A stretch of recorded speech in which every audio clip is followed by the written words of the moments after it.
Do you ever feel like your career is taking you nowhere?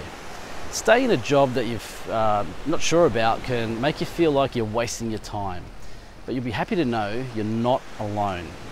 I've met a lot of driven professionals who are unsure about which direction to take their career.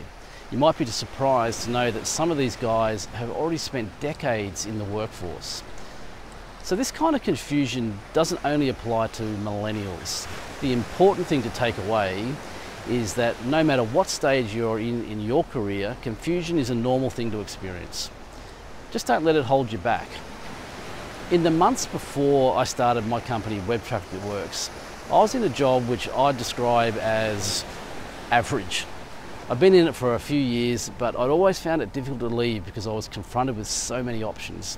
In the end, the thing that made me wake up was the fear of continuing to lead that average life. That was not enough for me. I realised I needed to do something in my life for myself and not simply for a salary.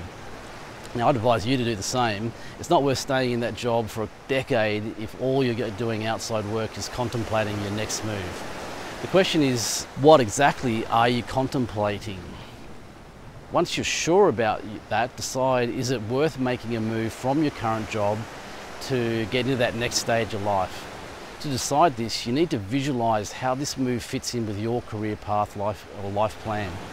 Your plan doesn't always need to be focused on moving towards your salary goals. It's fine to do other things to deviate from the original plan. Other moves to consider are things like, is your next step outside society's definition of the traditional career path? For example, you should go back in, get some education to achieve those goals, or should you take a temporary career break? No matter your age or situation, just be sure it works for you. The change doesn't have to be long, but it might have to be something that's impactful on you. Once you've decided what that's going to be, I think you'll find the results are very surprising.